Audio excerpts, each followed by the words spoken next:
ब्राह्मण जाल ग्रंथ से यह जानकारी मिलती है कि 6ठी शताब्दी ईसा पूर्व में गंगा घाटी में लगभग 300 धर्मों का उदय होता है और इन 300 धर्मों में केवल 2 ही धर्म ऐसे होते हैं जिनका राष्ट्रीय स्तर पर प्रचार प्रसार होता है। वह भारत से बाहर कई देशों में प्रचार प्रसार तेजी से होता है।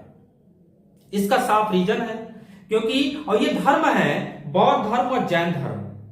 और बौद्ध धर्म व जैन धर्म को अगर देखा जाए तो ये उदय कहां से हुए हैं? ये मगध साम्राज्य के आसपास हुए हैं। और जब आप मगध साम्राज्य पढ़ते हैं तो आप देखते हैं कि मगध साम्राज्य के ज्यादातर शासक, चाहे वो अशोक महान हो, चाहे चंद्रगुप्त मौर्य हो, चाहे वो बिंदुसार हो, चाहे वो बिंबिसार हो, चाहे अजातशत्रु हो, चाहे उदयन हो, इन सभी को देख लीजिए तो इन्होंने कहीं ना कहीं बौद्ध धर्म या जैन धर्म को स्वीकार किया है, एक्सेप्ट किया है। तो जब कोई बड़ा आदमी किसी धर्म को या किसी चीज को संरक्षण देता है तो उसका व्यापक प्रचार प्रसार संभव ही है। तो अब हमको पढ़ना है बौद्ध धर्म के बारे में। तो बौद्ध धर्म के जो संस्थापक हैं वो कौन है? वो महात्मा बुद्ध है। कौन?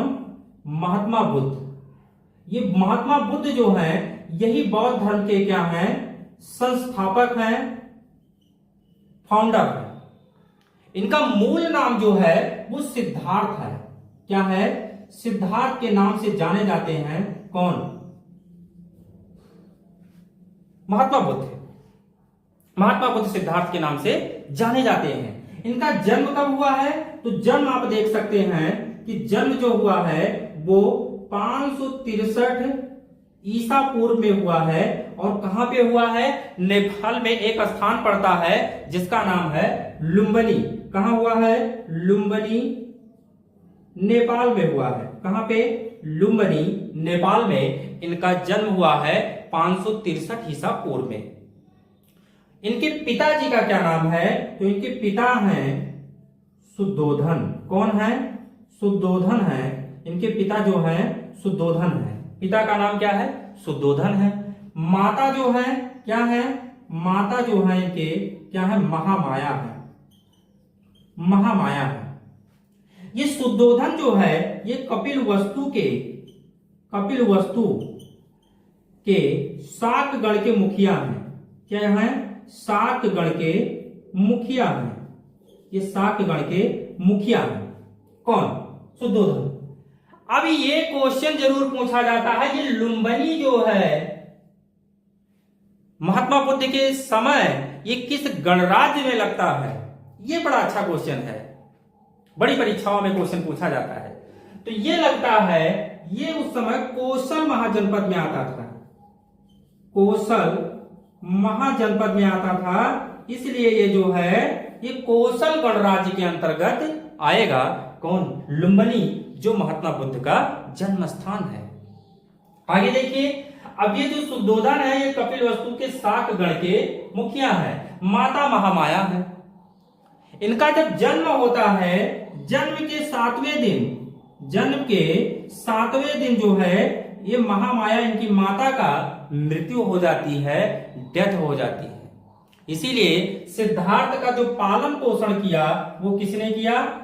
पालन पोषण इनकी जो है एक सौतेली मां है जिसे मौसी कह सकते हैं, प्रजापति गौतमी ने किया। कौन? प्रजापति गौतमी ने किया है। प्रजापति गौतमी ने किया है इनका पालन पोषण। बाद में सिद्धार्थ के पिताजी शुद्धोधन इनसे शादी कर लेते हैं, फिर इनकी सौतेली मां भी बन जाती हैं। कौन? इनकी मौसी प्रजापति गौतमी। अब इनके माता जी का जब निधन हो जाता है तो ये तमाम पंडित इनके घर आते हैं और वो पंडितों ने भविष्यवाणी किया कि आपका लड़का जो है ये जो सिद्धार्थ है ये बहुत बड़ा सन्यासी बनेगा, बहुत बड़ा सन्यासी बनेगा इतिहास का। तो शुद्धोधन को चिंता हो जाती है कि एक ही लड़का है, ये सन्यासी बन जाएगा तो राजकाज कौन देखेगा। तो वो कहते हैं ये घर से बाहर जाएगा ही नहीं, सांसारिक भौतिक चीजों को देखेगा ही नहीं, तो ये सन्यासी कैसे बन जाएगा। तो ये इनको जो है राजमहल में ही रखा जाता है, घर से बाहर नहीं जाने दिया जाता है। 16 वर्ष की अवस्था में 16 वर्ष की अवस्था में इनकी शादी हो जाती है किससे? यशोधरा से। यशोधरा नामक लड़की से इनकी शादी हो जाती है। यशोधरा इनकी वाइफ है और इनको एक पुत्र भी होता है जिसका नाम है राहुल। क्या नाम है? राहुल नाम है। राहुल की जो है इनका पुत्र होता है। राहुल का अर्थ होता है एक और बंधन। क्या होता है? एक और